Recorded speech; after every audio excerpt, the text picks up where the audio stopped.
인터넷에서 기타 부품들을 검색하다 보면 가이커라는 브랜드를 한 번쯤 봤을 거예요. 이거 가이커라고 발음하는 거 맞겠죠? 웬만한 기타 하드웨어는 가이커 브랜드에 대부분 있는 걸로 알고 있는데, 제가 가지고 있는 거 중에서 이거 지판 곡률 갈아낼 때 사용하는 이 알루미늄 레디우스 블럭, 이게 가이커 브랜드예요. 근데 이 가이커 브랜드가 공식 온라인 스토어가 있더라고요. 여기 담당자로부터 저한테 연락이 왔어요. 요 온라인 샵에서 제가 부품을 3개 고르면 저한테 보내주겠답니다. 그리고 그 부품들을 이용해서 기타 만드는 영상을 만들어서 자신들 브랜드 홍보를 해달라고 하네요. 마침 잘 됐다 싶어서 전부터 만들고 싶었던 기타가 있었는데 이걸 이번에 만들어 봐야겠어요. 이거 기억날 겁니다. 전에 나무 소개 영상에서 잠깐 보여줬던 건데, 파란색 번개무늬 들어간 플레임 메이플 탑재예요. 이걸로 메탈 기타를 만들어 봐야겠습니다. 파란색 번개무늬니까 파란색으로 염색을 해줄 거고, 대부분의 기타 부품들도 파란색으로 맞추는 게 좋겠죠. 그래서 가이커 부품들 중에서 첫 번째 이 튜닝 머신, 이게 파란색이 가장 많이 포함이 됐더라고요. 그래서 일단 이걸 하나 보내달라고 했고요. 두 번째는 이 노브 세트예요. 기본적으로는 금색인데 이렇게 파란색 띠가 있죠. 그래서 이것도 추가. 세 번째는 전부터 써보고 싶었던 이 높이 조절 황동 너트입니다. 이게 각 줄별로 나사를 돌려가며 줄 높이를 편하게 조절할 수 있어요.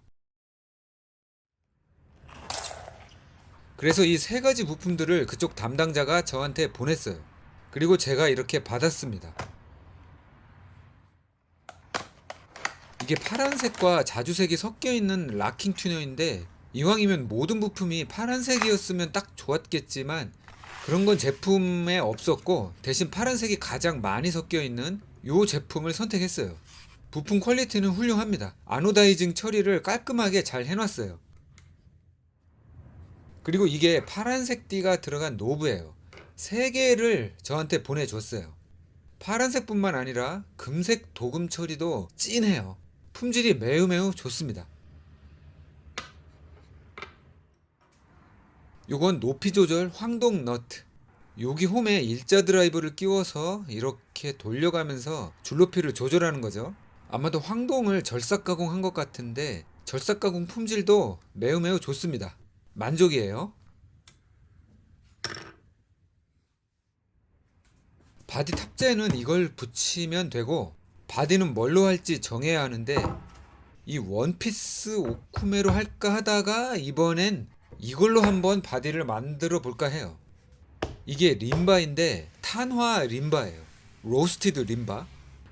일반적으로 림바는 깨끗한 저음대가 특징인데, 이걸 탄화시켰으니까 약간 더 밝은 음역대로 이동하지 않을까 싶기는 해요. 근데 반드시 그렇지만은 않은 게, 이게 구우면서 부피가 줄었어요. 그래서 림바와 똑같은 체적이라면 오히려 탄화 림바가 약간 더 무겁습니다. 그래서 오히려 저음역이 더 강조되지 않을까 추측해 볼 수도 있어요. 일단 만들어 봐야 알 것 같습니다. 넥은 전에 반쯤 만들어둔 이걸 쓰면 되겠어요. 이것도 탄화 하드 메이플입니다. 120도 정도에서 구운 거라 진한 갈색은 아니고 옅은 갈색으로 변했죠. 로즈우드 지판도 이미 만들어 둔 걸 쓸 거예요. 브릿지는 제가 가지고 있던 것 중에서 요걸 쓸 겁니다. 이것까지 파란색이었으면 딱 좋겠는데 브릿지가 파란색인 경우는 거의 없죠. 어디 한번 미친듯이 만들어 볼까요?